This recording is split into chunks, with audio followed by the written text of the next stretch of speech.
Bienvenue à tous dans Neutrality Studies. Ici Pascal Lotaz, en direct du Japon, et je suis aujourd'hui accompagné d'Arthur Kachikian. C'est un docteur en sciences politiques et un bon collègue qui est déjà venu dans l'émission. Arthur, bienvenue à nouveau. Merci de m'avoir invité. C'est un plaisir. Merci d'être venu. Et peut-être pourrions-nous commencer par ta région d'origine, l'Arménie, le Caucase du Sud. Nous sommes aujourd'hui le 9 mars. Cela fait maintenant 9 jours que la guerre avec l'Iran a commencé. Une guerre insensée, à mon avis. Que se passe-t-il en Arménie et en Azerbaïdjan, dans le Caucase du Sud? Comment cette région évolue-t-elle actuellement?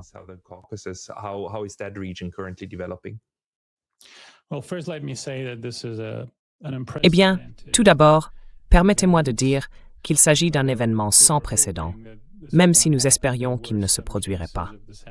Il y a déjà eu des cas similaires auparavant, mais nous espérions pouvoir éviter celui-ci.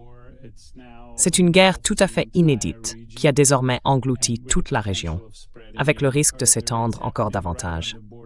Elle se déroule juste aux frontières de l'Arménie et de l'Azerbaïdjan, près de la Géorgie.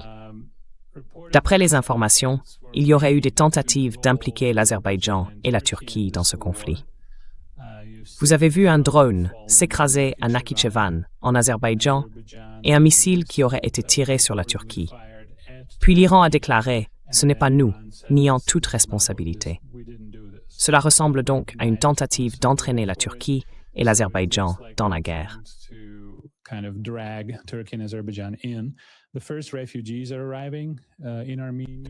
Les premiers réfugiés arrivent en Arménie, bien qu'ils soient moins nombreux que je ne l'avais imaginé. Aujourd'hui, un rapport a indiqué que la première installation nucléaire avait été touchée, et jusqu'à présent, il n'y a pas de fuite radioactive. Mais c'est aussi un élément à prendre en compte. Je veux dire, par où devrais-je commencer? C'est une catastrophe à l'échelle régionale. C'est une catastrophe à l'échelle mondiale. Avec votre permission, nous pouvons commencer par la région, puis si vous le souhaitez, je partagerai avec vous quelques réflexions plus générales. Il suffit de me le demander. Donc d'abord, il y avait plusieurs scénarios, n'est-ce pas? Le premier était que les États-Unis cherchaient simplement à intimider l'Iran pour qu'il cède à leurs revendications. Cela ne s'est pas produit. Le deuxième scénario était celui de Belgrade, Yougoslavie, qui bombarderait l'Iran jusqu'à ce que l'Iran cède.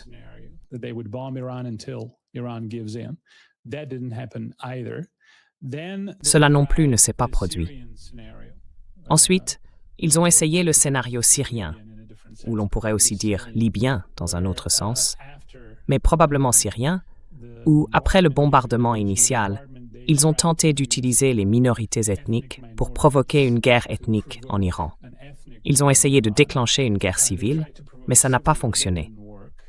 L'espoir était sans doute qu'après ce premier bombardement, l'opposition descendrait dans la rue. Cela ne s'est pas produit. Puis, selon certains médias américains, ils ont tenté d'utiliser les Kurdes. Et les Kurdes ont refusé, à juste titre, parce qu'ils avaient déjà été utilisés 2 fois en Syrie et 2 fois abandonnés. Ils ont donc retenu la leçon. Et ensuite, il y a eu une tentative d'entraîner. C'est bien ça?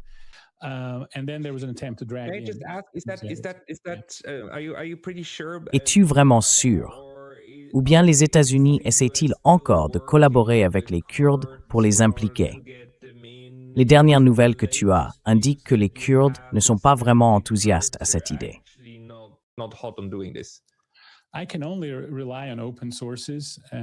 Je ne peux me fier qu'aux sources ouvertes, ce que je vois sur les canaux Telegram. Et le mieux que je puisse faire, c'est comparer ce que disent différentes personnes. Je sais que des médias très réputés aux États-Unis, comme CNN et quelques autres grands noms, affirmaient que les États-Unis coopéraient avec les Kurdes. Donc cette partie-là, on peut probablement dire qu'elle est vraie. Il y a eu des rapports selon lesquels les Kurdes auraient déjà franchi la frontière, puis ces informations ont été démenties par les Kurdes. Ensuite, d'autres rapports ont indiqué qu'ils avaient essayé, mais qu'ils avaient essuyé des tirs et été repoussés en Iran. Il est donc difficile de dire exactement ce qui se passe, mais il est très plausible qu'une tentative ait été faite pour utiliser les Kurdes. Et ce ne serait pas la première fois.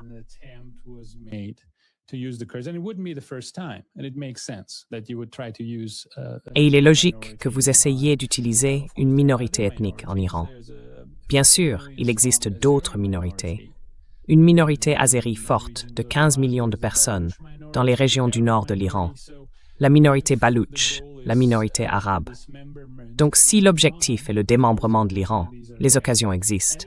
Et cela aurait du sens, car apparemment la campagne aérienne, bien qu'elle ait été réussie, même si l'Iran a réussi à riposter, ne parviendra probablement pas à changer le régime en Iran.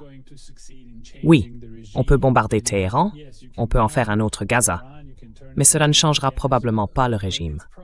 Alors à un moment donné, les deux camps se retrouveront dans une impasse.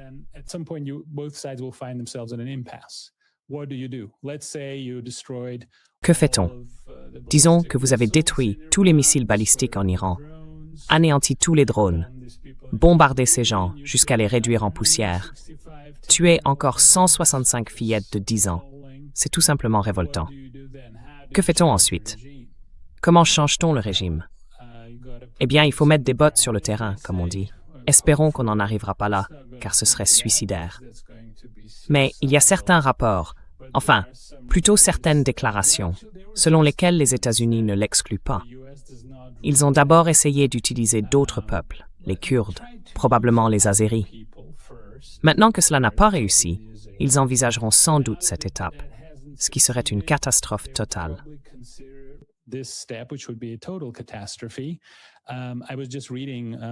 Je lisais et regardais quelques documentaires. Je me rafraîchissais simplement la mémoire sur la guerre en Irak et la guerre en Afghanistan. Et ce qui m'étonne, c'est que nous refusons d'apprendre. Nous refusons d'apprendre. Quand on envahit un pays, on peut réussir à renverser son gouvernement, à modifier la structure du pouvoir de ce pays. Mais il faut alors comprendre que la seule raison pour laquelle le régime que vous avez créé existe, c'est parce que vous êtes là. Alors, que fait-on? Reste-t-on indéfiniment sur place, à soutenir cette nouvelle architecture politique, pour ensuite subir 4000 pertes en Irak et 2500 en Afghanistan, puis se retirer en réalisant qu'on ne peut pas y rester éternellement?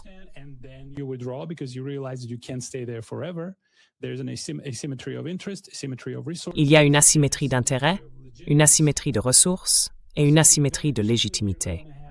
Donc, tôt ou tard, vous allez devoir vous retirer et tout ce que vous aurez créé va s'effondrer de manière spectaculaire, comme cela s'est produit en Irak et en Afghanistan. Êtes-vous sur le point de répéter la même erreur en Iran? C'est un pays bien plus grand, d'après ce que je comprends, et la population y est immense. Comment comptez-vous contrôler ce pays? Allez-vous refaire la même chose? Donc le Vietnam, l'Irak et l'Afghanistan n'étaient pas assez tragiques. Il vous en faut une autre tragédie. J'ai beaucoup de mal à comprendre.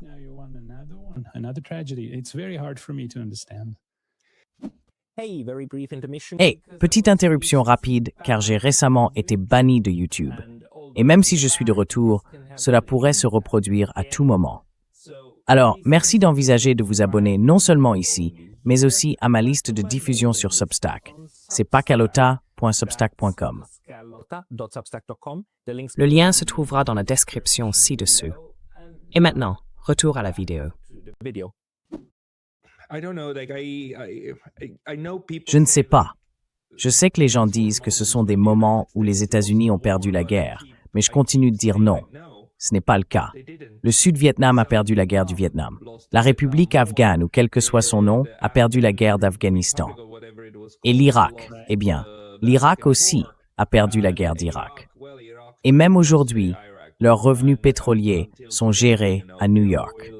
Le gouvernement, enfin, le Parlement, a déjà demandé plusieurs fois aux États-Unis de partir. Et les États-Unis répondent simplement non.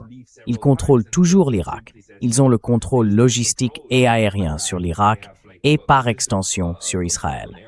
Donc je veux dire aussi la Libye. Les gens ne cessent de dire « Oh, c'est un désastre complet ».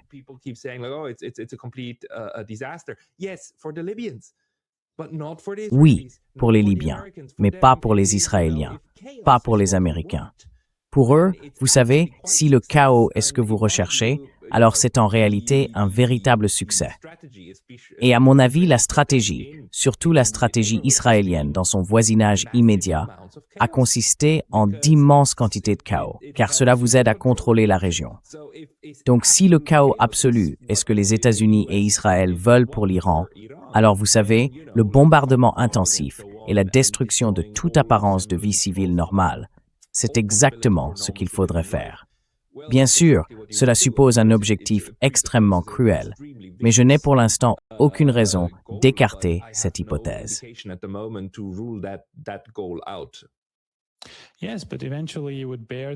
Oui, mais à terme, vous porteriez la responsabilité politique et morale, si tant est qu'elle existe, de ce que vous avez fait. Car vous avez envahi ce pays, vous en avez bouleversé et modifié l'équilibre politique, et maintenant, si vous vous retirez, vous êtes responsable des conséquences. Les talibans ont triomphé.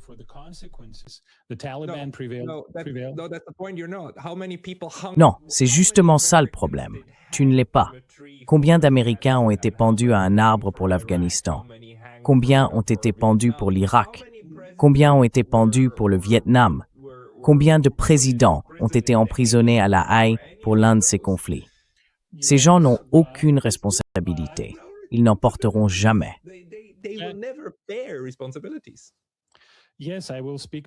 Oui, je vais en parler, puis je partagerai une observation avec vous. 59 000 jeunes Américains sont morts au Vietnam. Et plus tard, le président Carter a déclaré que la théorie des dominos était exagérée. C'est un crime.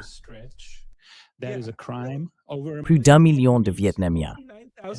59 000 jeunes Américains qui n'étaient pas dans les rues à protester contre le gouvernement à Washington. Je veux dire, c'est vraiment diabolique. Mais je pense que ces gens raisonnent effectivement en ces termes. Mais Arthur, poursuivons ton analyse, car je pense qu'au fond, l'idée que cette guerre ne peut pas être gagnée est tout à fait juste. Alors, où cela nous laisse-t-il?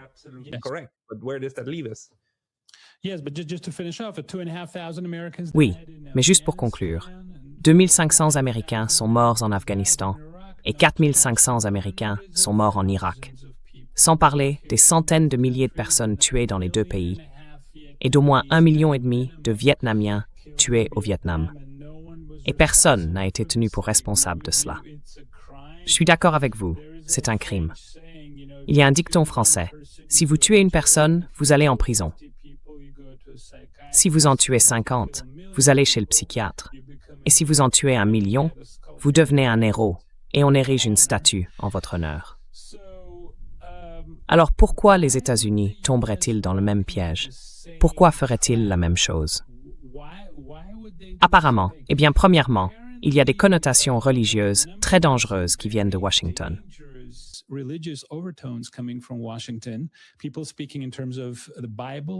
Les gens parlent en termes de Bible, d'Armageddon et du retour de Jésus-Christ. Je veux dire, c'est très dangereux. Nous avons un dirigeant, un groupe qui dirige le pays le plus puissant du monde, une puissance nucléaire, une superpuissance, et il parle en termes de guerre religieuse, comme un djihad chrétien ou une croisade. Alors, que va-t-il se passer ensuite? Allons-nous avoir un nouveau Raymond de Toulouse, ou Guillaume de Bouillon, ou Richard Cœur de Lion? Je veux dire, Pete Hegseth, il parle comme un gamin, vous savez, un type bien avec une carrière très respectable, mais il sonne comme un adolescent qui prend plaisir au combat.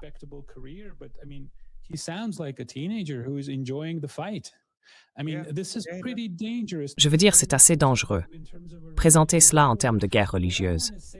Ce que je veux dire, Pascal, c'est que ce à quoi nous assistons, c'est un séisme. C'est un séisme international, d'ampleur mondiale. C'est la fin du droit international, de la légitimité internationale, de l'opinion publique internationale, des organisations internationales, du système des Nations Unies, de l'ordre mondial d'après 1945. En fait, c'est la fin de tout ordre mondial. C'est la fin même de l'idée d'équilibre, de la sécurité européenne commune, de la conférence sur la sécurité et la coopération en Europe. C'est la fin de toute l'architecture du contrôle des armements. En gros, tu sais, START n'a pas été renouvelé.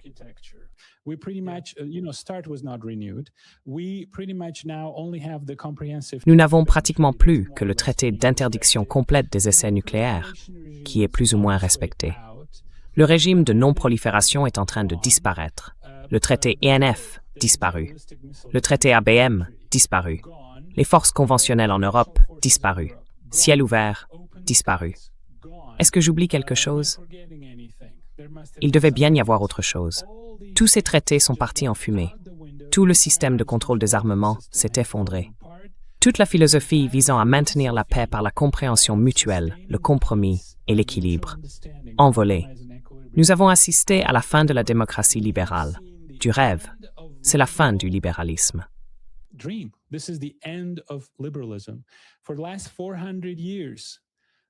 Depuis 400 ans, des auteurs anglais, français, néerlandais, américains et d'autres encore nous disent que la condition idéale pour la société humaine est la démocratie libérale. Que les démocraties vivent en paix entre elles, qu'elles ne s'attaquent pas mutuellement, et que c'est la forme idéale tant pour la politique intérieure qu'extérieure. En commençant par Thomas Hobbes, John Locke, John Stuart Mill, Jean-Jacques Rousseau, Montesquieu, Adam Smith, Voltaire. Tous ces penseurs sont désormais devenus sans pertinence. Nous avons reculé de 400 ans. 400 ans de pensée libérale. Vous avez une démocratie de premier plan, qui se comporte ainsi depuis 25 ans. Les gens me disent « Arthur, tu exagères. Ce n'est qu'une seule personne. » Ce n'est pas une seule personne. L'Angleterre et la France se joignent à elle. Nous avons le secrétaire général de l'OTAN qui déclare « Nous sommes dans une démocratie. Nous allons rejoindre cette guerre. »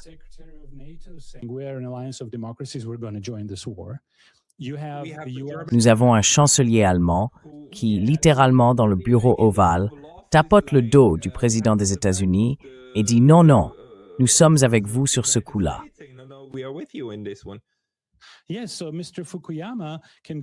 Oui, donc M. Fukuyama peut retourner dans les années 90 et réécrire son livre. C'est la fin, mais pas la fin de l'histoire. C'est la fin de la démocratie libérale. C'est la fin de la démocratie libérale occidentale, parce que tout ce que nous en savions est parti en fumée. La presse libre, terminée. Le pouvoir de l'opinion publique, disparu. Les valeurs libérales, parler de valeurs libérales. Tuer 165 enfants sans même en parler, disparu. L'interdépendance économique, les contraintes institutionnelles, tous ces éléments de la théorie libérale se sont effondrés. Et nous marchons maintenant à travers un cimetière d'ordre et d'idéaux mondiaux, des idéaux sur la manière de prévenir la guerre. C'est à cela que l'humanité réfléchit depuis la nuit des temps. Vous savez, si nous revenions en arrière, qu'est-ce que c'est?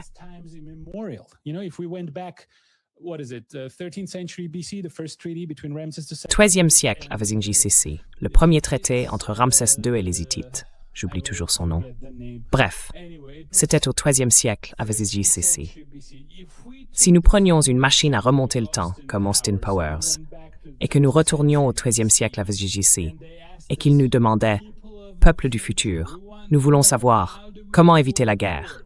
Dites-le nous. » Nous répondrions « Vous savez, nous n'avons absolument rien appris. En milliers d'années d'histoire humaine, nous n'avons absolument rien. Nous marchons maintenant à travers un cimetière des ordres mondiaux. Nous venons d'avoir une tombe fraîche, celle de MAGA, Make America Great Again. Cela s'est révélé être une supercherie. Juste à côté, nous avons George Bush père avec le nouvel ordre mondial. À quelques pas de là, nous avons Mikhail Gorbatchev avec sa nouvelle pensée.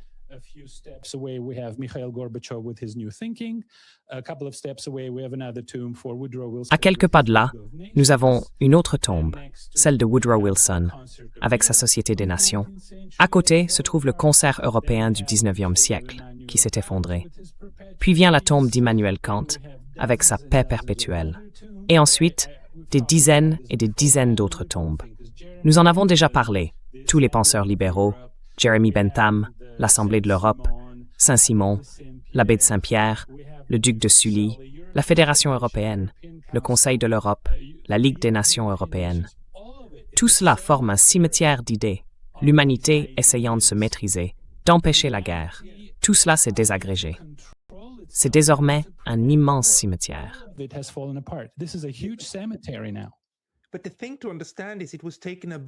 Mais ce qu'il faut comprendre, c'est que ce sont les libéraux eux-mêmes qui l'ont démantelé.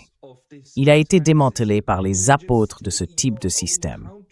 Je veux dire, regardez simplement votre propre pays, l'Arménie. Regardez comment l'UMOMER vient de vous traiter. Ce sont précisément ceux qui prétendent vouloir défendre la démocratie, qui sortent soutenir les mouvements politiques les plus ouvertement autoritaires, tant que ces mouvements s'inscrivent dans leur cadre géopolitique général.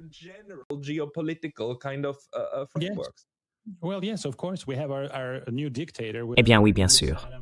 Nous avons notre nouveau dictateur, notre nouveau Saddam Hussein, qui fait arrêter des membres de notre Église, le clergé, l'opposition, les journalistes. Et il est soutenu par l'Europe.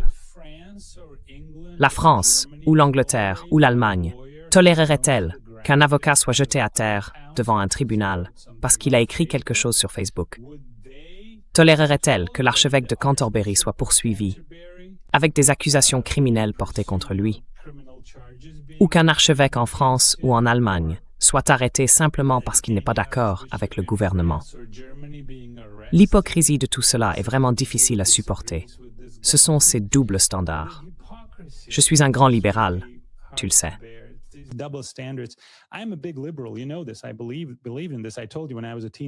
Je crois en cela. Je te l'ai dit, quand j'étais adolescent en URSS, j'utilisais le vieux poste radio à ondes courtes de ma grand-mère la nuit. Je me réveillais à 2 heures du matin pour écouter, tu sais, Radio Free Europe, ou Radio Liberty, ou la BBC. J'étais très pro-occidental, pro-libéral, et réaliser que tout ce en quoi je croyais s'est révélé être une supercherie est assez douloureux. Parce que tout ce que nous appelons aujourd'hui démocratie s'est en fait transformé en l'art de manipuler l'opinion publique à travers les réseaux sociaux. Et dans une démocratie, on voit que le gouvernement, au lieu d'être responsable devant ses électeurs, l'est devant les lobbyistes, les groupes d'intérêt privés et les donateurs. C'est une corruption totale de la démocratie.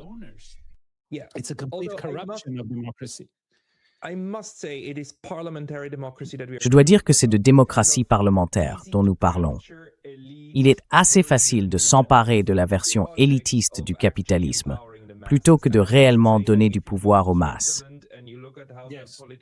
Et je dois dire que si vous allez en Suisse et que vous regardez comment le processus politique y fonctionne, on y trouve encore davantage de ce rêve libéral vivant. Bien que, je dois le dire, il soit présenté d'une manière très très différente. Mais c'est la démocratie parlementaire qui finit par être capturée par les intérêts de certains groupes, lesquels répondent tous à certains cadres capitalistes.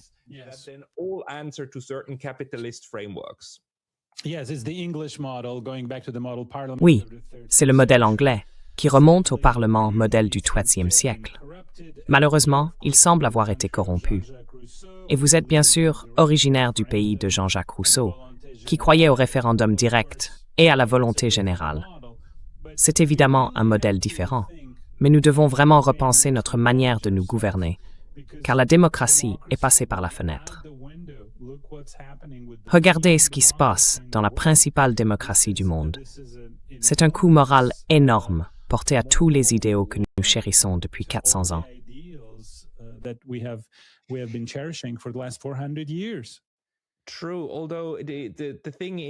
C'est vrai, mais le fait est que ces idéaux n'ont jamais été appliqués universellement, n'est-ce pas? Je veux dire, les femmes n'en faisaient pas vraiment partie dès le départ. Et n'oublions pas que la principale démocratie du monde, les États-Unis, a été bâtie sur le cimetière d'une civilisation entière du continent nord-américain, n'est-ce pas? Le génocide des peuples autochtones d'Amérique a été une condition préalable à l'existence des États-Unis modernes. Donc ça n'a jamais été un projet pour tout le monde. Ça a toujours été un projet pour un groupe. Et la discussion a toujours été de savoir s'il devait s'appliquer à telle ou telle minorité ou non. Et nous en sommes de nouveau là, n'est-ce pas?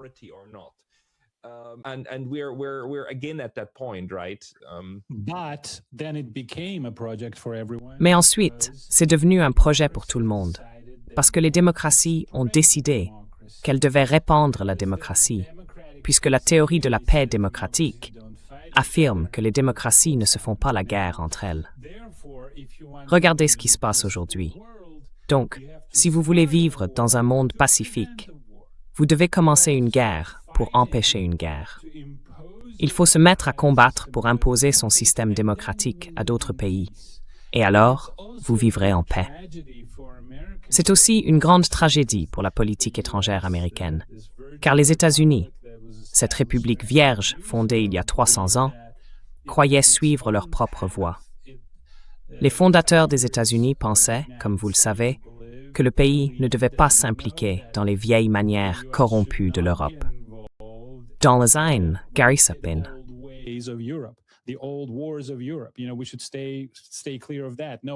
Nous devrions rester à l'écart de cela. Pas d'alliance contraignante. Nous avons une nouvelle mission. Notre mission, c'est la démocratie et la poursuite du bonheur. La vie, la liberté et la poursuite du bonheur. Et maintenant, les États-Unis se comportent comme tous les empires avant eux. C'est vraiment très frustrant d'avoir pour dirigeants des États-Unis. Je veux dire, c'est un pays qui a eu John Kennedy, Franklin Delano Roosevelt et, oserais-je dire, Ronald Reagan. Votre public va bien sûr m'attaquer. Mais le pays qui nous a donné ces dirigeants et d'autres, maintenant nous avons une personne qui se comporte comme un empereur romain. Il punit les pays qui ne sont pas d'accord avec lui. Le Premier ministre espagnol, bravo à lui, il a eu le courage de dire « Nous ne participerons pas à cela et nous n'approuvons pas cela ».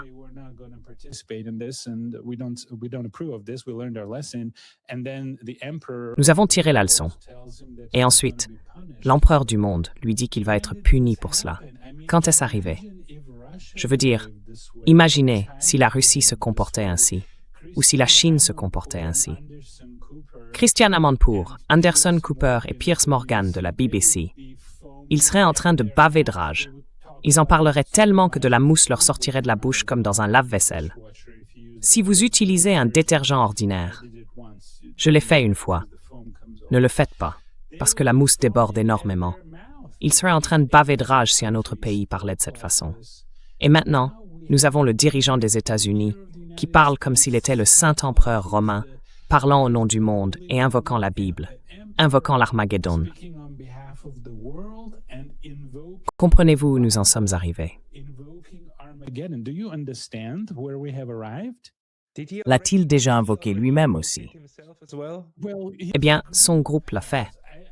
Je ne suis pas sûr qu'il l'ait fait lui-même, mais les gens autour de lui, certainement. Je sais que son groupe l'a fait, et j'ai fait une émission à ce sujet la semaine dernière. En fait, la dernière discussion avec Pascal Lotaz portait aussi là-dessus. Je veux dire, c'est effrayant de voir combien d'évangéliques occupent des postes de direction autour de lui, et dans l'armée, à tous les niveaux, ils sont toujours là. Et ces gens considèrent cela comme une guerre sainte. Cela expliquerait pourquoi cette guerre semble complètement insensée. Parce qu'elle l'est. Parce qu'elle est conçue pour être insensée. Mais cela rend l'ensemble encore plus effrayant. Car nous ne pourrions même pas l'aborder avec une analyse rationaliste du type, vous savez, celle de Clausewitz. La guerre est la continuation de la politique par d'autres moyens.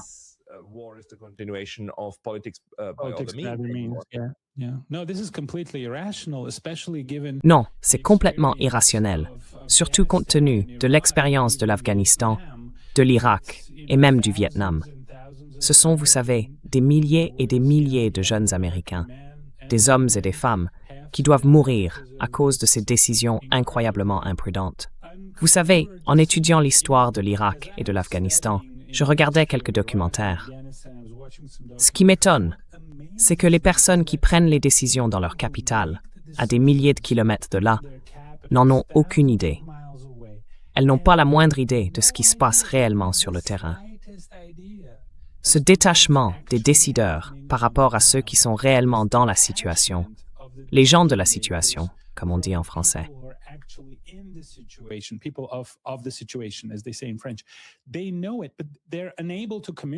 Ils le savent, mais ils sont incapables de transmettre l'information au centre de décision.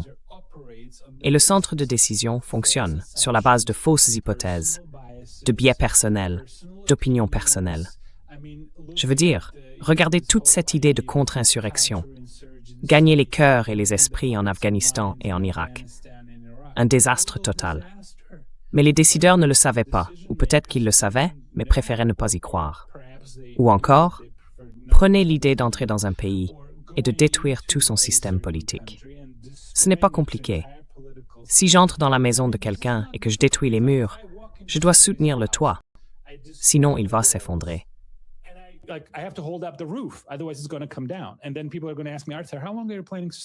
Et ensuite, les gens vont me demander, Arthur, combien de temps comptes-tu rester ici?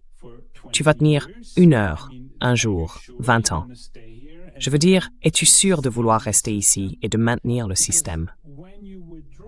Parce que lorsque tu te retires, c'est en réalité très très simple. Le système que tu crées par une intervention militaire n'existe que parce que tu en fais partie. Tu en es devenu une composante. Ainsi, la configuration du pouvoir a changé à cause de ton intervention. Par conséquent, au moment où tu te retires, tout va s'effondrer, car cela n'existait que grâce à toi. Ensuite, l'armée afghane va se désagréger à cause de la corruption et de tous ces soldats fantômes.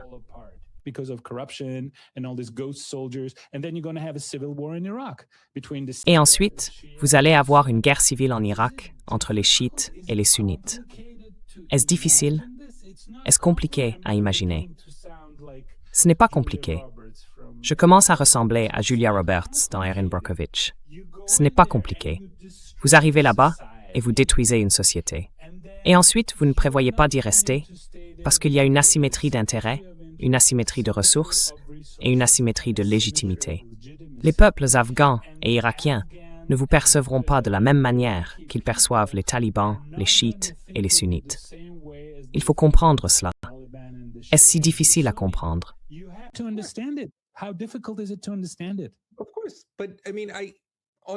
Bien sûr. Mais je veux dire, honnêtement, je pense qu'ils le comprennent. Les Lindsey Graham et les autres, ils le savent, mais ils s'en fichent, parce que tout va bien. Tout va bien. Encore une fois, ils gagnent beaucoup d'argent.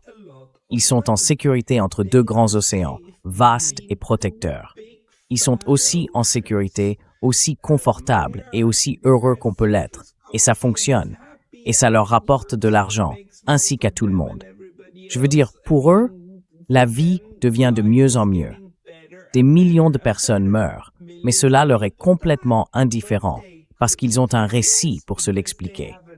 Et ils disent littéralement, ces gens sont mieux morts que vivants, parce que c'est ça, la liberté, et ainsi de suite.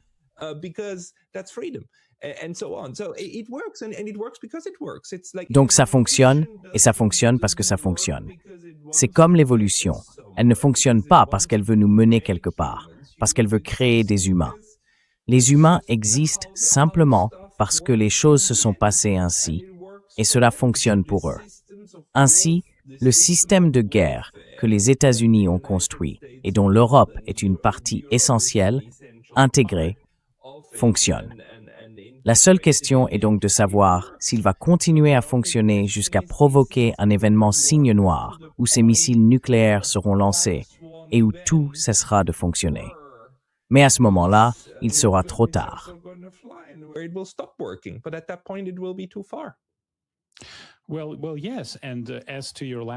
Eh bien, oui. Et pour en venir à votre dernier point, ce que nous voyons, c'est la fin du régime de non-prolifération.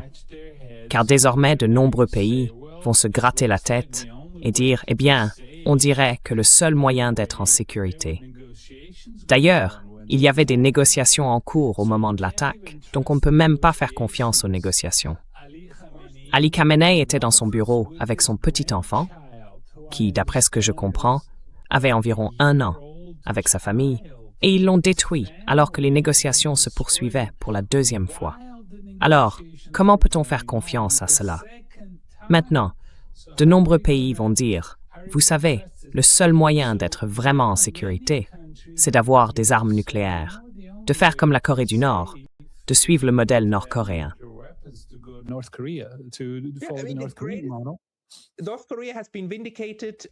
La Corée du Nord a été justifiée sur tous les plans. Je veux dire, qui aurait cru que nous inclinerions tout la tête devant la sagesse supérieure, le raisonnement supérieur de la Corée du Nord? parce qu'ils avaient absolument raison. De toute évidence, la seule chose qui empêche les Américains de vous envahir, si vous n'êtes pas d'accord avec eux, ce sont les armes nucléaires.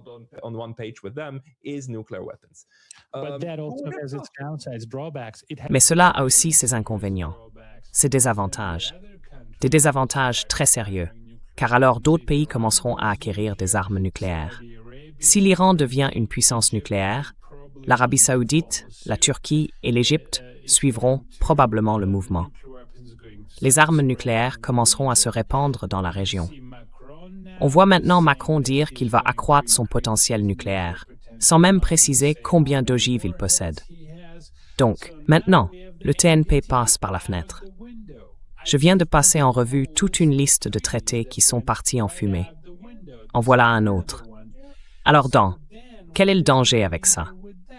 Mon merveilleux professeur, l'un des meilleurs enseignants que j'ai eus aux États-Unis. D'ailleurs, les États-Unis comptent parmi les meilleurs experts en relations internationales au monde. Je les admire. Mais pourquoi un tel décalage? Nous en avons parlé la première fois.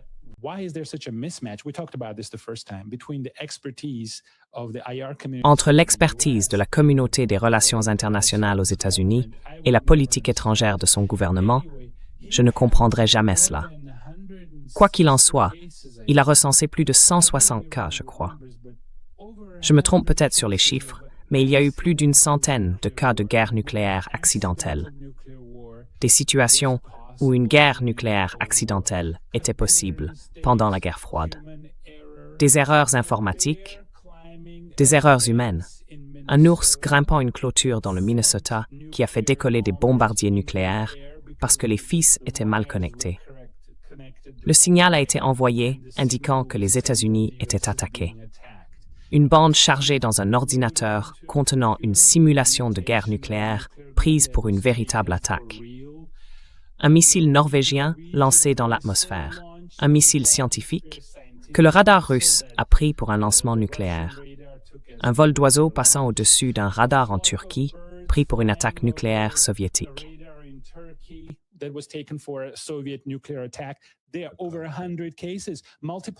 Il y a plus d'une centaine de cas. Multipliez cela par le nombre de pays qui vont être impliqués. Prenez en compte le fait qu'ils n'auront peut-être pas les garanties organisationnelles parfaites, ou même presque parfaites, que l'URSS et les États-Unis avaient pendant la guerre froide. Ensuite, considérez que leur temps de vol sera désormais beaucoup plus court, car les territoires sont plus proches. Pendant la guerre froide, d'après ce que je comprends, il s'agissait de 15 à 20, voire 25 minutes de temps de vol. Aujourd'hui, vous avez de la chance si vous avez 3 minutes, car ces pays seront très proches. Nous avons maintenant des missiles supersoniques. Nous avons désormais certains systèmes de défense antimissiles qui peuvent donner à l'un des camps l'illusion de pouvoir lancer le premier en toute impunité. Ce n'est donc pas la stabilité de la guerre froide. C'est une situation extrêmement instable.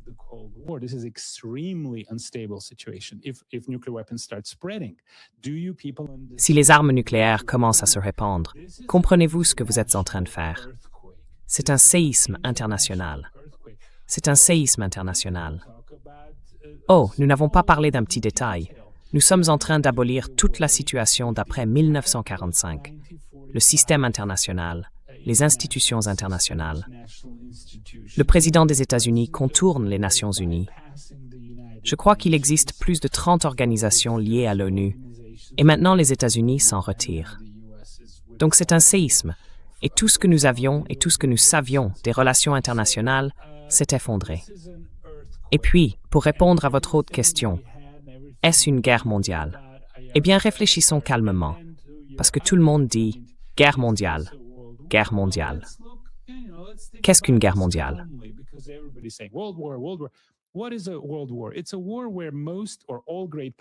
C'est une guerre à laquelle la plupart, voire toutes les grandes puissances, participent, se déroulant sur plus d'un continent ou dans plus d'une grande région du monde.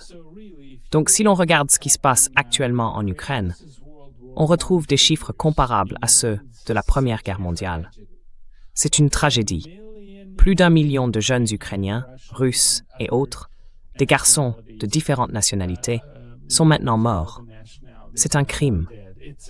C'est un crime. C'est un problème qui aurait pu être résolu pacifiquement dans le cadre du réseau de sécurité commun en Europe, en offrant des garanties de sécurité à l'Ukraine, en garantissant le territoire de l'Ukraine, et en trouvant un accord avec la Russie qui ne menacerait pas la sécurité de la Russie. Quel est votre rôle? Vous allez à l'université dans quel but?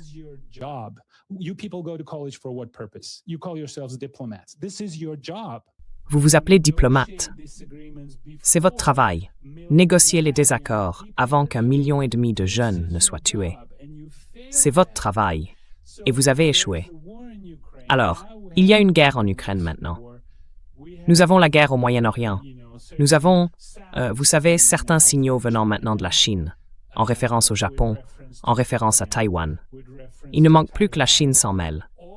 Une fois que la Chine s'en mêle, presque toutes les grandes puissances seront engagées dans une guerre qui se déroule dans plus d'une région. La seule chose qui empêche une guerre totale, c'est la dissuasion nucléaire. C'est pourquoi nous pourrions avoir une forme de guerre mondiale par procuration. C'est-à-dire que la guerre se déroulerait à la périphérie entre grandes puissances.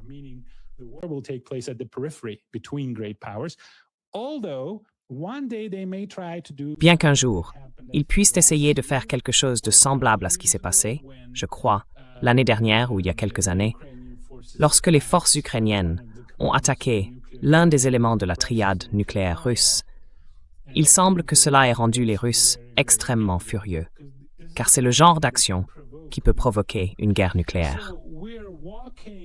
Nous marchons donc au bord d'un précipice, Pascal. Et je suis stupéfait par le type de dirigeants que nous avons. Nous en avons parlé lors de notre premier entretien. Le niveau de leadership dans le monde. Laisse tomber. On ne peut pas comparer ces gens à ceux qui dirigeaient le monde pendant la guerre froide. J'ai déjà mentionné quelques noms. Peut-être devrions-nous déterrer Khrouchtchev et John Kennedy, et ils pourraient nous rappeler les leçons de la crise des missiles de Cuba. Car apparemment, nous avons tout oublié.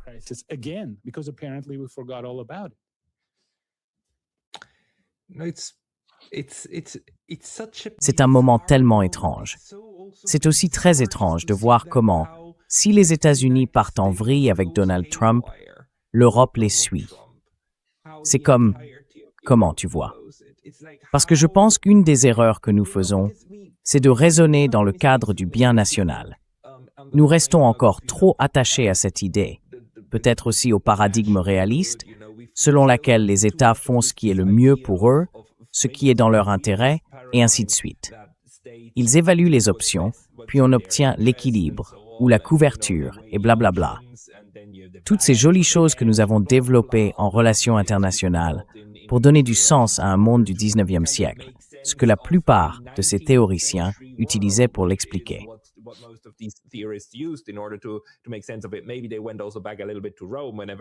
Peut-être qu'ils sont aussi revenus un peu à Rome chaque fois qu'il manquait de cas au 19e siècle. Mais le fait est que ça ne fonctionne pas comme ça. On ne peut pas comprendre les actions des États-Unis si l'on ne prend pas en compte les intérêts d'Israël et l'interconnexion de ces deux systèmes. Ce n'est pas un pays, deux systèmes. Ce sont deux pays, un seul système, en raison de l'influence qu'ils exercent l'un sur l'autre dans le processus politique. John Mearsheimer nous en a parlé, n'est-ce pas, du lobby pro-israélien, et ainsi de suite. Je veux dire, ce n'est pas seulement que ce lobby a de l'influence, mais c'est tout le système de lobbying qui donne aussi la parole au complexe militaro-industriel, au complexe de la santé, et ainsi de suite.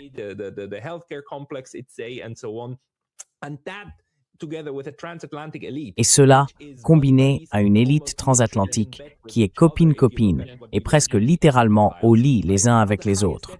Si l'on regarde ce que nous avons appris des dossiers Epstein, n'est-ce pas? Les plus hauts échelons sont tous mêlés. Regardez les dossiers, regardez les noms. Tous les Européens y figurent. Il n'y a pratiquement pas de nom japonais, presque pas de nom chinois, à peine un nom africain venant de personnes issues du véritable continent africain. C'est une sorte d'élite transatlantique amorphe qui collabore et oriente toute l'élitocratie dans certaines directions. Nous ne fonctionnons donc plus selon des cadres nationaux, et je crois que c'est vraiment difficile à concevoir.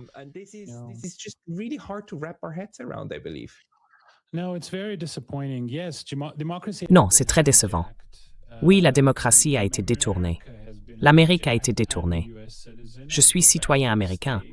Je retourne aux États-Unis.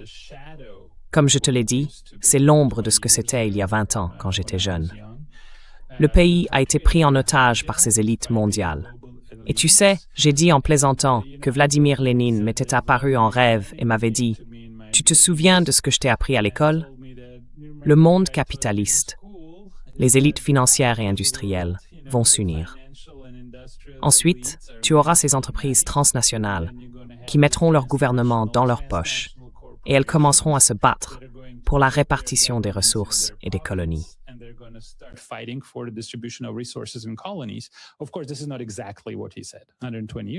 Bien sûr, ce n'est pas exactement ce qu'il a dit il y a 120 ans, mais c'est assez proche. La formation de ces élites qui n'ont à cœur que leurs propres intérêts, les profits, le contrôle du monde entier et le contrôle du gouvernement, voilà ce que j'entends par la fin de la démocratie. Il semble que les groupes de pression, les donateurs, les groupes d'intérêt privés, et je ne parle pas seulement du lobby israélien, il y en a beaucoup d'autres, aient plus de pouvoir pour influencer le gouvernement américain que l'électorat américain, où ces milliers de garçons et de filles, d'hommes et de femmes, censés mourir pour ces gens-là. Et puis le temps passera, et des personnes comme Hillary Clinton et Barack Obama diront que la guerre en Irak était une erreur.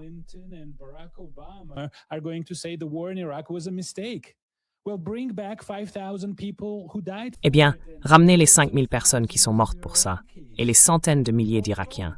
Tu peux faire ça? Va en prison. Montre simplement que tu assumes réellement une part de responsabilité. Oui, tu as tué toutes ces personnes. Assume tes décisions. Mais ils ne le feront pas. Ils diront « On m'a donné de mauvaises informations ».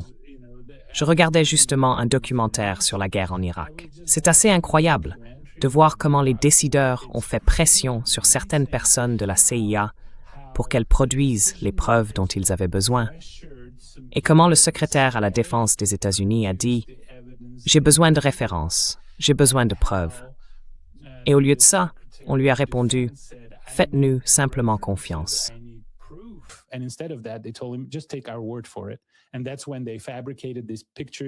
Et c'est à ce moment-là qu'ils ont fabriqué ces photos de laboratoires secrets et d'avions pulvérisants de l'anthrax qui n'existaient même pas. Les images avaient été tournées des années plus tôt. Et cette chose célèbre, avec, je ne sais pas comment le dire en anglais, la petite chose, tu vois? Oui, la fiole avec l'anthrax qui l'agitait. C'est assez honteux. Les conséquences sont énormes. Et les personnes qui prennent ces décisions semblent penser qu'il est acceptable de commettre de telles erreurs. Si je fais une erreur et que, Dieu m'en garde, un de mes élèves se blesse, je serai poursuivi. Ce serait un très long procès et il se terminerait mal pour moi. Mais quand on tue des centaines de milliers de personnes, on peut simplement s'en aller. C'est assez triste.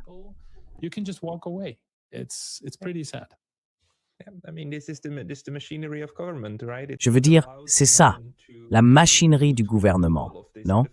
C'est ce qui te permet de faire tout cela à la base, parce que tu sais que tu n'auras pas à en subir les conséquences négatives. Mais tu vois, c'est l'autre chose. Nous avons trop longtemps raisonné dans un cadre national. Maintenant, nous découvrons qu'il y a toutes ces choses qui d'ailleurs donnent raison aux constructivistes qui disent « Regardez, ce sont les idées qui comptent, non? Ce n'est vraiment pas seulement la démocratie, ni la puissance brute, mais le fait que tu as, disons, l'idéologie capitaliste qui affirme le pouvoir et le système qui la renforce. Et puis il y a les autres, les évangéliques, les fanatiques religieux qui veulent réellement provoquer l'Armageddon.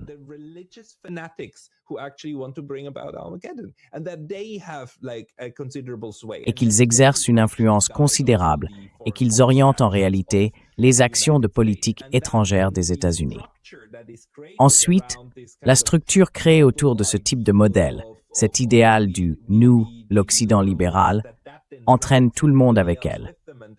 Et le chancelier allemand se tient ou est assis à côté du président américain en disant « Non, non, nous sommes avec vous dans une guerre d'agression ». Et les Britanniques suivent, et les Français suivent. Et maintenant, tout le monde, dans nos grands médias, cette bête hideuse, essaie essentiellement de blanchir cette guerre d'agression flagrante, n'est-ce pas? Je veux dire, il n'y a rien d'autre. Vous savez, la guerre russe contre l'Ukraine pâlit à côté de ce qu'est maintenant la guerre contre l'Iran. Mais ils parviennent tout de même à mettre du rouge à lèvres sur ce cochon. C'est assez fascinant, n'est-ce pas?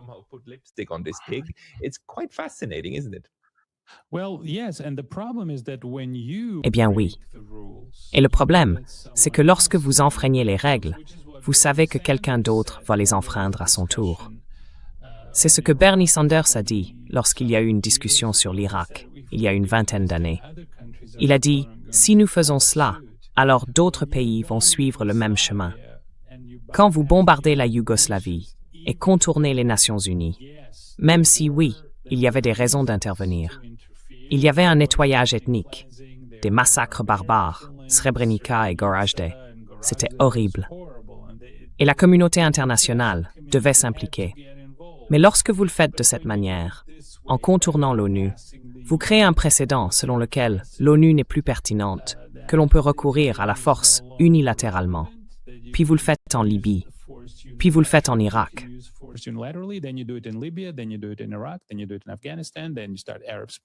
Alors, vous le faites en Afghanistan, puis vous lancez le printemps arabe. Ensuite, d'autres pays vont dire « Ah, d'accord, eh bien nous allons faire la même chose. » Parce que vous savez, la route vers la Première Guerre mondiale a été pavée, comme vous le savez, par la crise marocaine, l'intervention italienne en Libye, les guerres balkaniques, parce que la communauté internationale a un peu regardé autour d'elle et s'est dit « Ah, apparemment, il est acceptable de s'attaquer les uns les autres, puisque cela se passe en ce moment. » Cela a donc ouvert la voie à la Première Guerre mondiale. Et de la même manière, l'intervention japonaise en Mandchourie, la guerre soviéto-finlandaise, la guerre d'agression italienne contre l'Abyssinie, l'Éthiopie, et la prise des Sudètes par l'Allemagne ont ouvert la voie à la Seconde Guerre mondiale. Car encore une fois, cela montrait que la Société des Nations était sans importance.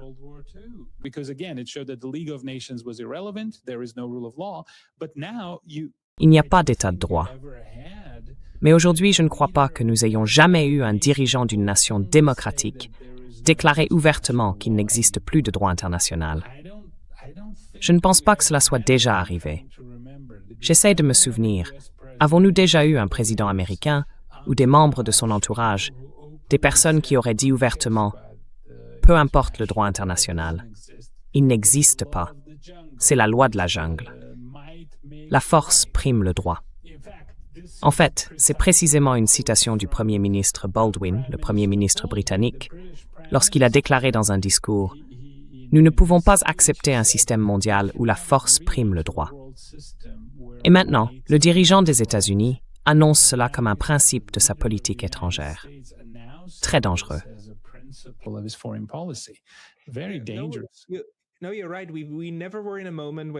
Non, tu as raison.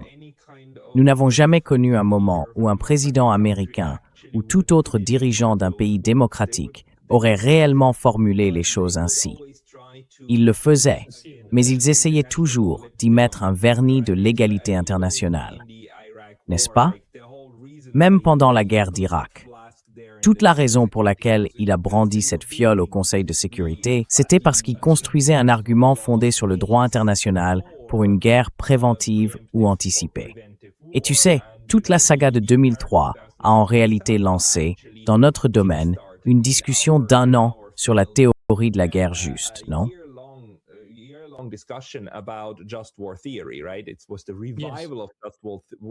C'était le retour de la théorie de la guerre. Oui, je veux dire, rien de tout cela ne se passe en ce moment parce qu'ils n'essaient pas de le faire. Ils soutiennent que ce n'est pas applicable.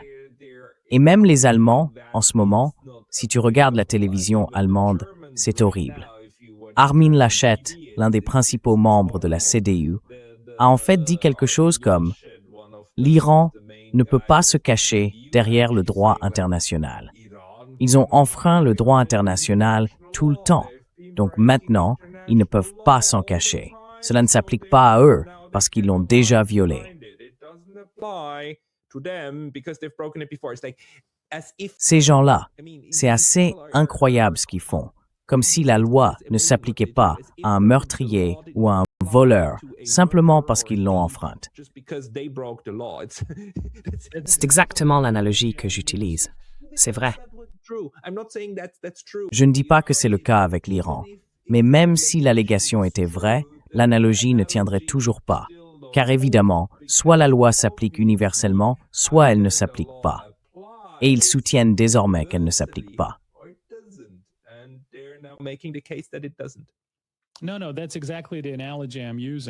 Non, non.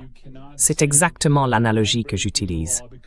On ne peut pas dire « je viole la loi parce que quelqu'un d'autre l'a violée », car cela conduit à une escalade majeure et cela mène à une guerre mondiale. Ensuite, d'autres pays feront la même chose. Nous parlons de la théorie de la guerre juste. Vous savez, j'adore l'histoire. C'est vraiment fascinant que cette tradition remonte au Moyen Âge. Nous avions déjà cette tradition à l'époque. La proportionnalité dans l'usage de la force, ne pas tuer les non-combattants, avoir des objectifs de guerre clairs et épuiser tous les moyens pacifiques avant de recourir à la violence.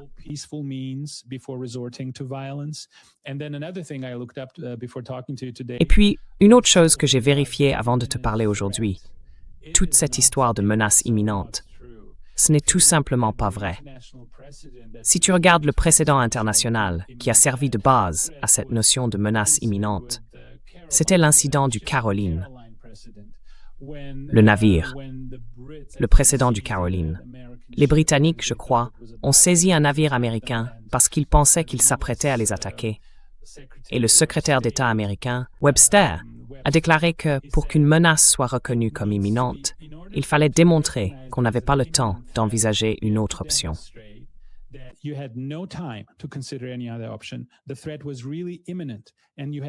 La menace devait être véritablement imminente, sans aucun autre moyen de la prévenir. Je viens de chercher la citation exacte. Elle va me revenir. En gros, il faut qu'il s'agisse d'un danger clair et présent. Cela se produit à l'instant même et vous n'avez pas le temps d'envisager d'autres options. Aucun autre moyen d'y faire face. Mais les négociations étaient toujours en cours. On ne peut pas dire ça. On ne peut pas avancer un tel argument. Si vous voulez vivre dans un monde sans loi, alors abolissez simplement la police au Japon ou en Arménie et voyez si cela vous plaît. Voyez ce que vous devriez assurer vous-même. Absolument.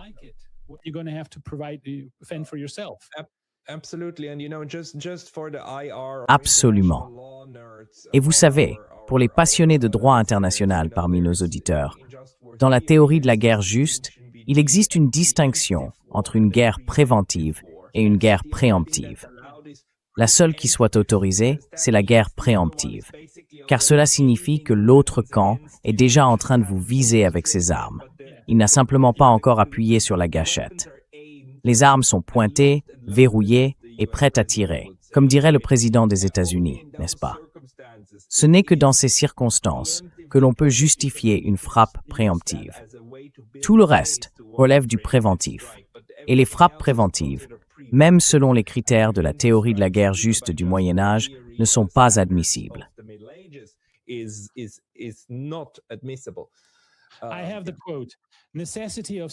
J'ai cette citation. Nécessité de la légitime défense, immédiate, irrésistible, ne laissant aucun choix quant aux moyens ni aucun moment de délibération. Cela vient d'un précédent du 19e siècle.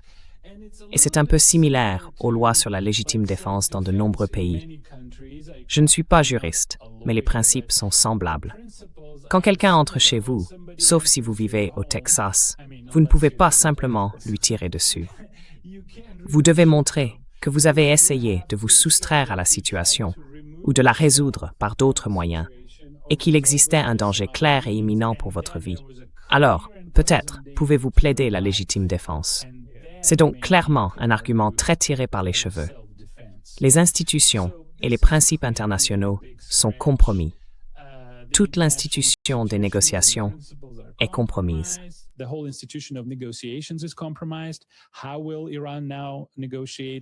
Comment l'Iran va-t-il négocier maintenant? Et quelle garantie a-t-il que dans 6 mois, il n'y aura pas une nouvelle attaque? On prend la voie de Gaza, le scénario de Gaza, ou peut-être celui des Houthis, car ce ne sera ni la Syrie ni la Libye. On se dirige dans cette direction.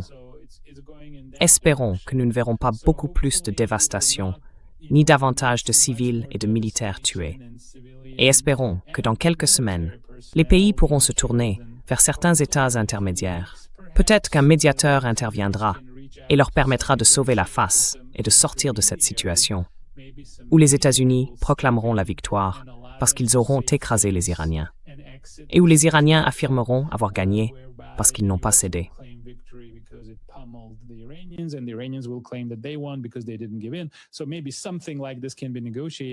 Alors peut-être qu'on peut négocier quelque chose de ce genre, mais c'est un énorme problème. Et la racine de ce problème remonte au milieu des années 1990, lorsque les dirigeants mondiaux ont décidé d'abandonner l'idée de sécurité collective, d'abandonner la sagesse de siècles de réflexion internationale. La seule façon d'être en sécurité, c'est de coopérer avec tout le monde et de prendre en compte les intérêts de chacun. C'est la seule manière d'y parvenir. Et le seul exemple réussi est le concert de l'Europe, qui a fonctionné pendant 40 ans, précisément dans ce but. Mais au milieu des années 90, une décision a été prise. Vous savez quoi? Tant pis pour les Russes, on va faire ce qu'on veut. Et c'est là que tout commence, car lorsqu'il y a une action d'un côté, il y a une contraction de l'autre.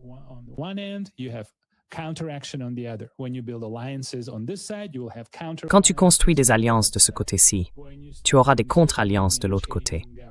Quand tu commences à intervenir et à changer des gouvernements dans ta région du monde, d'autres pays vont faire la même chose.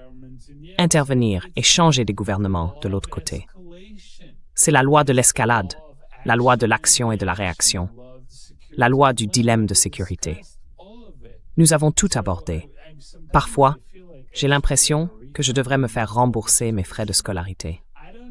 Je ne sais même pas pourquoi j'enseigne les relations internationales. Tu es toi aussi un enseignant en RI, tu vois? À quoi bon si les décideurs n'ont pas la moindre idée du fonctionnement des relations internationales, ni de leurs principes fondamentaux? Peut-être qu'on devrait plutôt concevoir une appli qui rend les gens sexy sur TikTok. On gagnerait plus d'argent.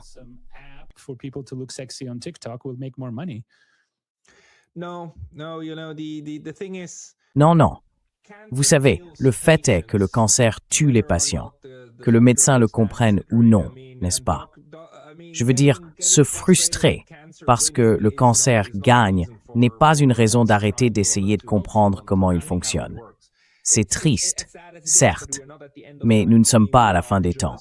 Je veux dire, nous ne sommes qu'une autre génération de personnes qui, depuis des centaines, voire des milliers d'années, essaient de comprendre pourquoi cette fichue guerre continue de tuer autant de gens. Et pourtant, après des millénaires, nous n'avons toujours pas réussi à réparer le système. Nous ne sommes pas au point final. Nous sommes quelque part au milieu. C'est un excellent point. Ce que je crois, c'est qu'en tant qu'espèce, nous avons d'une certaine manière réussi à gérer la violence, même la violence de masse, à l'échelle des États-nations.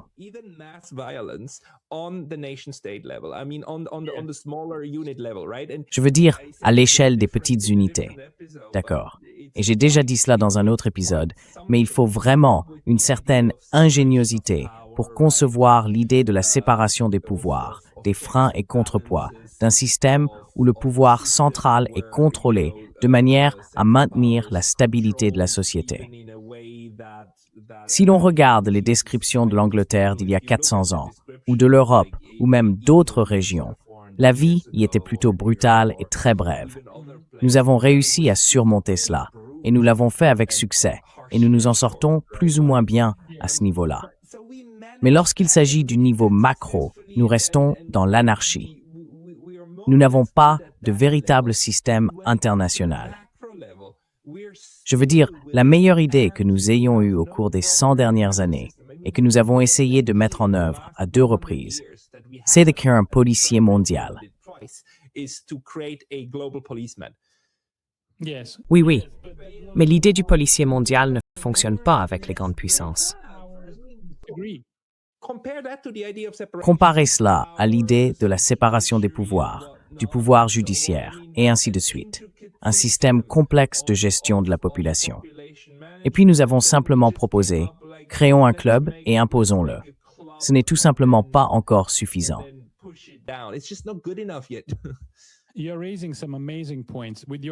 Tu soulèves des points remarquables. Avec ta permission, je vais prendre juste quelques minutes. Tout d'abord, le concept de policier du monde. C'est une excellente idée, sauf que cela ne fonctionne pas quand les grandes puissances ne sont pas d'accord, comme à l'ONU, ou quand elles n'ont pas la volonté de se battre, comme la Société des Nations. Tu as évoqué la question de la politique intérieure. Si l'on regarde l'Angleterre, je ne suis pas un expert de l'histoire anglaise, même si je l'adore.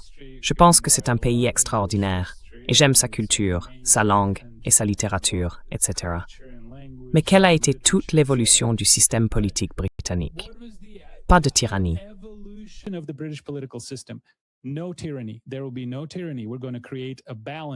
Il n'y aura pas de tyrannie. Nous allons instaurer un équilibre face au pouvoir du roi, de la Magna Carta aux provisions d'Oxford, jusqu'à la Glorieuse Révolution, et ainsi de suite. L'idée, c'était l'équilibre. Il doit y avoir un équilibre. Pas de tyrannie, pas de domination d'un seul pouvoir. Équilibre. Mais regardez ce qui se passe à l'échelle internationale. C'est la tyrannie de l'hégémon sur la scène mondiale. C'est donc exactement le contraire de ce qui a été fait sur le plan intérieur. Maintenant, à propos des ordres mondiaux dont nous avons parlé la dernière fois, 1748.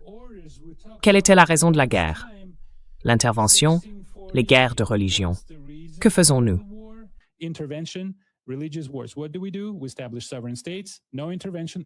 Nous établissons des États souverains.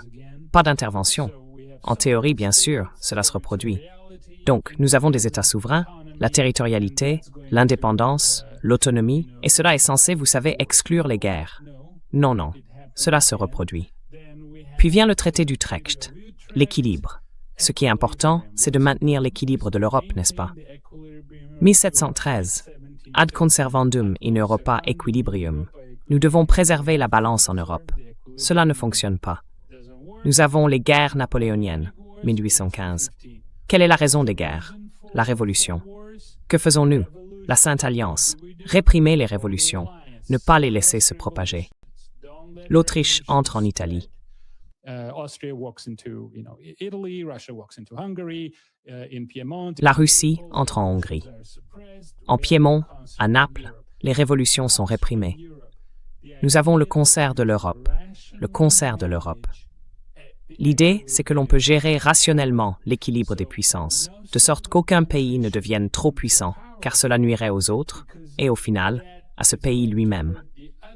On a donc cette gestion presque mathématique de l'équilibre des forces en Europe pendant 40 ans, jusqu'à la guerre de Crimée, jusqu'aux réunifications allemandes et italiennes. Puis vient la Première Guerre mondiale, et là on a la recette. Quelle est la cause de la Première Guerre mondiale? Les traités secrets, les guerres d'équilibre des puissances, les alliances enchevêtrées. Que fait-on? On dit, nous disons non aux guerres d'équilibre des puissances.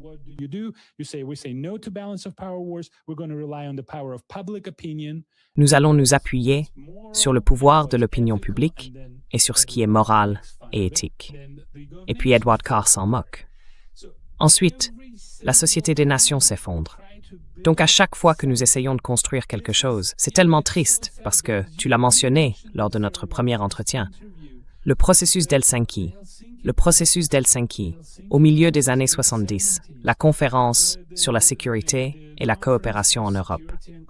J'ai l'impression d'avoir vécu ma vie à l'envers, comme si quelqu'un avait appuyé sur retour rapide sur ma télécommande. Ma vie recule, au milieu des années 70. Regarde la société du milieu des années 70, pas celle du début des années 80, mais du milieu des années 80. Le contrôle des armements, l'équilibre, les valeurs européennes communes, une nouvelle façon de penser. Ce serait l'argument en faveur du constructivisme. Et regarde ce qui s'est passé. This would be the case for constructivism, and look what happened. I'm glad you mentioned constructivism, by the way. I'll mention my book, etc. Je suis content que vous ayez mentionné le constructivisme d'ailleurs. Je vais parler de mon livre, etc., etc. Donc, au milieu des années 1970, nous savions cela. Nous avons lancé le processus d'Helsinki. Nous avons commencé à parler d'un système de sécurité européen commun. Et puis cela aussi a été abandonné, encore et encore. Vous savez, vous avez mentionné le constructivisme, n'est-ce pas? Que disent les constructivistes, pour ceux que cela intéresse? La manière dont vous voyez le monde va changer le monde. Si vous considérez l'anarchie non pas comme quelque chose qui mène à la violence, mais comme quelque chose qui vous donne l'occasion de coopérer, vous pouvez changer le monde en la concevant autrement.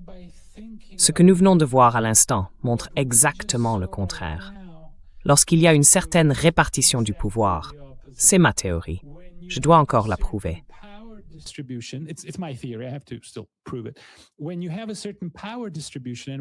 Lorsqu'il existe une certaine répartition du pouvoir et qu'un pays devient si puissant qu'il peut faire tout ce qu'il veut, un certain type de personnes et certaines visions du monde commencent à dominer. Si nous pouvons faire tout ce que nous voulons, alors j'ai beaucoup d'idées. Nous allons changer des gouvernements. Nous allons nous ingérer. Nous allons intervenir dans ces régions et dans d'autres. Ce genre de personnes, cela leur ouvre la voie pour accéder au pouvoir. Nous l'avons déjà dit, le pouvoir corrompt, et le pouvoir absolu corrompt absolument. Les États-Unis ne se comportaient pas ainsi à l'époque. Enfin, dans certaines régions, oui, mais pas à l'échelle mondiale. Les États-Unis prenaient position. Ils condamnaient l'agression soviétique en Afghanistan. Souvenez-vous, ils avaient même boycotté les Jeux olympiques de Moscou.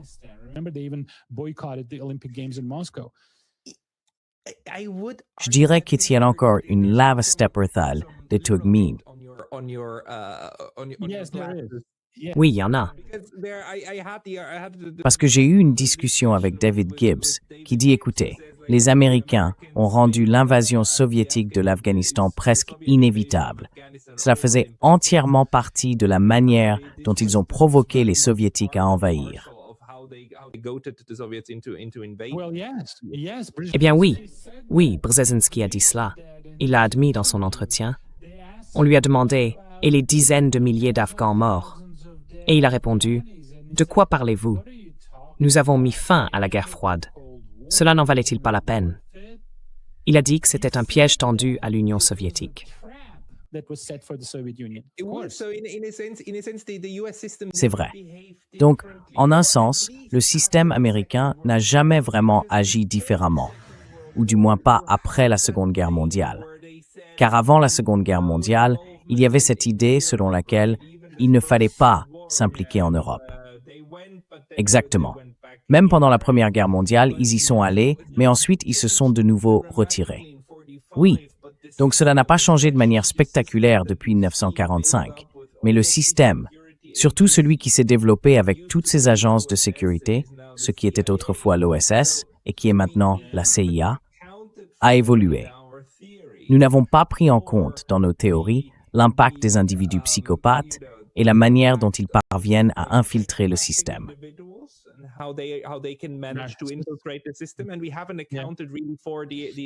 Et nous n'avons pas vraiment pris en compte l'idée d'un État dans l'État, la CIA et ainsi de suite, des entités irresponsables, impossibles à auditer, des boîtes noires que nous ne comprenons pas. La seule chose dont nous pouvons être sûrs, c'est qu'elles exercent un contrôle extrêmement puissant. Et si certains membres des élites ne jouent pas le jeu, eh bien, vous devenez un Martin Luther King, un Malcolm X, un John F. Kennedy ou un RFK, pour ainsi dire. C'est ainsi que le système se régule lui-même. Et nous n'avons pas de véritable moyen d'en rendre compte, ni de stratégie pour y faire face.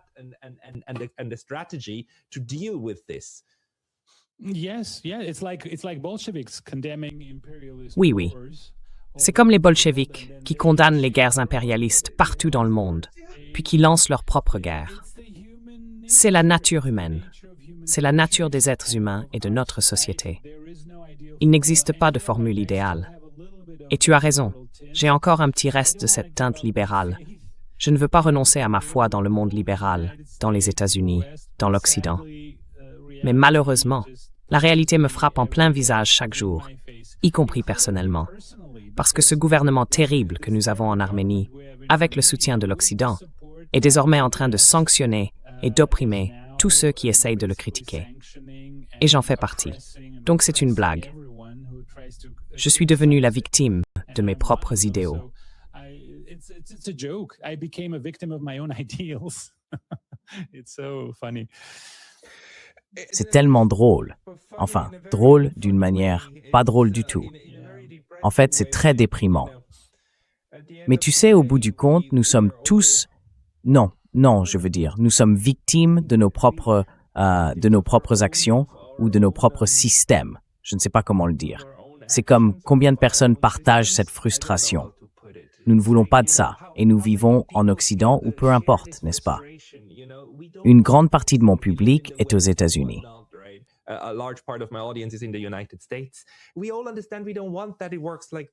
Nous comprenons tous que nous ne voulons pas que cela fonctionne ainsi, mais c'est le cas. Et c'est tellement horrible. C'est ce que la théorie des relations internationales t'expliquera. Elle ne dépend pas de ce que tu veux.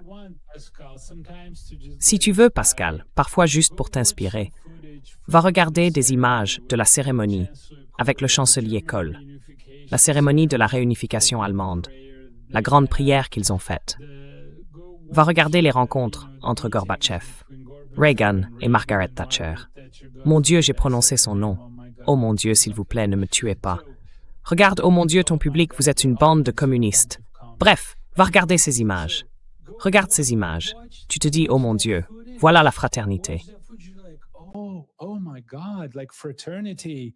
Alle Menschen würden Brüder, right? This kind of... Alle Menschen würden Brüder, n'est-ce pas? Il y avait cette idée. Nous allions tous devenir frères. Regardez ça. Nos dirigeants se parlaient. Ils faisaient tomber le mur de Berlin. Ils démantelaient tous ces missiles. Détruisaient les armes chimiques. Détruisaient les armes nucléaires. Ils parlaient d'une maison européenne commune. Qu'est-ce qui s'est passé? Qu'est-ce qui s'est passé? Qu'est-ce qui s'est passé? C'était la fin des années 80. Allez voir ces images. J'aimerais revenir vivre à l'époque de ma jeunesse, parce que nous étions tellement plus rationnels. Nos dirigeants étaient rationnels. Peut-être avons-nous simplement perdu la sagesse de la Seconde Guerre mondiale. Peut-être que la génération de la Seconde Guerre mondiale a disparu et que nous sommes revenus à cette folie. World War II is gone and now we're back to this madness. Or Arthur, or we were just young. Ou alors Arthur, peut-être que nous étions simplement jeunes. Nous étions simplement crédules. Parce que, tu sais, si je me souviens bien, Beethoven était un grand admirateur de Napoléon. Il pensait que Napoléon apporterait enfin la rationalité en Europe, ainsi que l'égalité et la fraternité et tout le reste.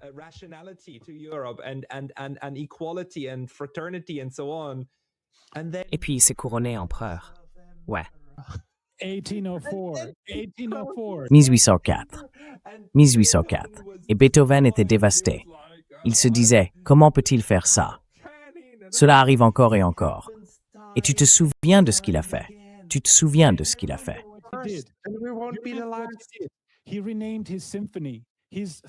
Il a renommé sa symphonie. Sa troisième symphonie devait être dédiée à Napoléon. Lorsqu'il a appris en 1804 que Napoléon allait se couronner lui-même, il a barré la dédicace et a dit « Non, ce sera simplement une symphonie héroïque ». Napoléon, l'enfant de la Révolution française, liberté, fraternité, égalité, devient un nouvel empereur. 6 millions de personnes, l'Europe noyée dans le sang. Regardez les êtres humains.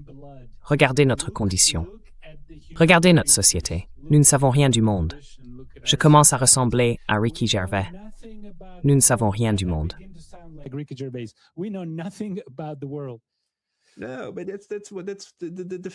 Non, mais la solution que nous devons appliquer, c'est celle à ce retournement éternel de tout, n'est-ce pas? Passer de la destruction à la reconstruction, puis revenir à la destruction, puis à la reconstruction. Nous sommes un peu pris dans ce cercle éternel et horrible, presque bouddhiste, de violence, piégés à l'intérieur. Et je ne sais pas comment en sortir. Y a-t-il des bouddhistes parmi vous? Si vous avez des idées, les idées occidentales échouent clairement. Le christianisme ne fonctionne pas quand il s'agit d'aborder la violence internationale. Non, non. Et malheureusement, il n'y aura pas de reprise après une guerre nucléaire. Peut-être que la Seconde Guerre mondiale a été notre dernière grande leçon, et nous l'avons retenue pendant quelques décennies. Mais maintenant, apparemment, nous devons la réapprendre. Malheureusement, une guerre nucléaire, si elle se produit, Dieu nous en garde, ne nous laissera pas de seconde chance. Nous n'allons pas tous déménager en Amérique latine et porter des masques pour nous protéger des substances radioactives qui retomberaient de l'atmosphère. Ce ne sera pas amusant. Donc oui, nous semblons traverser ces cycles.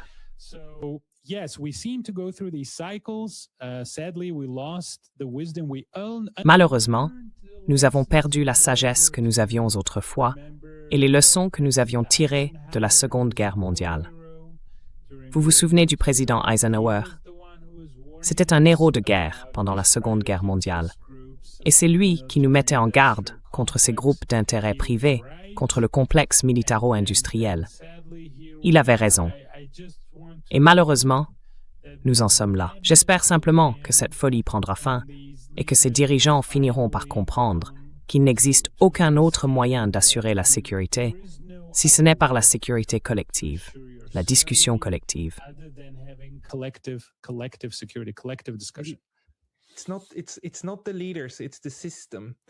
Ce ne sont pas les dirigeants, c'est le système.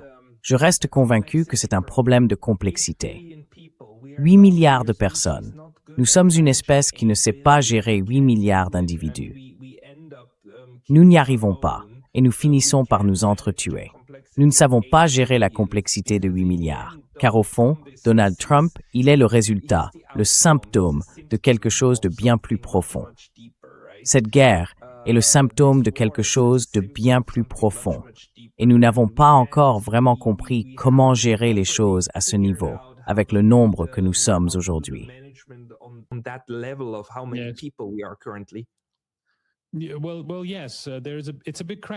Eh bien, oui, c'est une grande crise. C'est une grande crise de gouvernance. Nous devons chercher à comprendre pourquoi des personnes comme celle-ci accèdent au pouvoir. Pourquoi les institutions démocratiques échouent-elles à les contraindre? Parce qu'une partie de la théorie de la paix démocratique repose sur l'idée que les institutions démocratiques sont censées empêcher un dirigeant de ce type de déclarer la guerre. Et au lieu de cela, le Congrès l'a approuvé. Vous l'avez vu, n'est-ce pas? Il y a quelques jours, il y a eu un vote et ils ont approuvé la guerre.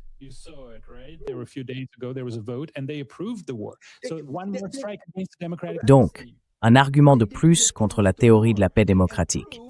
Ils n'ont pas approuvé la guerre. Ils ont approuvé le droit de Donald Trump de le faire, ce qui constitue une violation de la Constitution. Je veux dire, tu es en train de dissoudre toute l'idée de contraintes internes, non? Donc,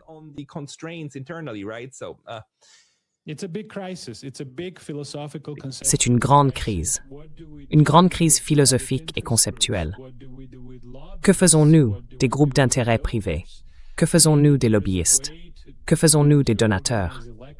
Peut-être qu'il existe un moyen d'organiser les élections de façon à ne pas avoir besoin de beaucoup d'argent pour se présenter.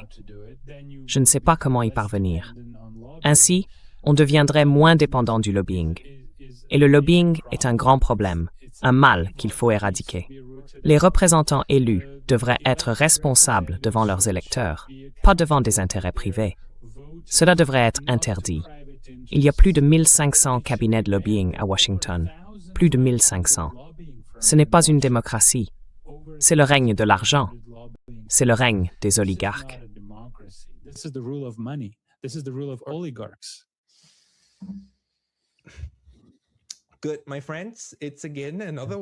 Bien, mes amis, c'est encore un de ces moments déprimants où nous devons admettre que nous ne savons tout simplement pas comment continuer, comment avancer, et que nous tous, qui étudions pendant de très nombreuses années, finissons malgré tout dans le même bateau, déconcertés par la violence que nos systèmes sont encore capables de déchaîner sur les autres.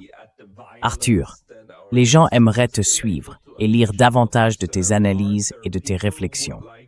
Umaterakis, of your analysis and your thinking? Where should they go? If with your permission, I'll send you my Telegram channel. Avec votre permission, je vous enverrai le lien de ma chaîne Telegram. Je vous ai dit que j'avais terminé le premier volume de mon livre et maintenant, je travaille sur le second. Je serais heureux de le partager avec quiconque le souhaite. Ce sera mon cadeau. Je le partage avec mes étudiants ici en Arménie et dans quelques autres pays de l'ex-Union soviétique.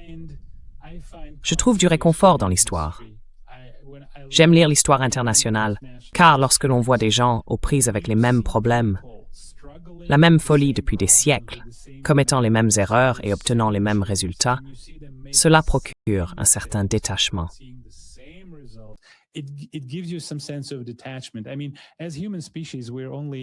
Je veux dire, en tant qu'espèce humaine, nous avons quoi? Homo sapiens existe depuis environ 300 000 ans. Et les premiers, tu sais, Lucie et tout ça, c'est quoi? 6 millions d'années. Donc, c'est relativement récent. Que veux-tu? Nous devons évoluer. Notre société doit évoluer. L'histoire m'aide à aborder cela de manière plus calme. Et j'espère vraiment que cette crise sera résolue. Je t'enverrai le lien vers ma chaîne Telegram et ensuite tes lecteurs. Je te heureux de cette question. Send them to me right after. Envoie-les-moi juste après ceci. Je les mettrai dans la boîte de description ci-dessous. Arthur Kachikian, merci beaucoup pour ton temps aujourd'hui. Merci Pascal, et garde le moral. Pascal, and cheer up. You too. Toi aussi. D'accord. Au revoir. Bye-bye.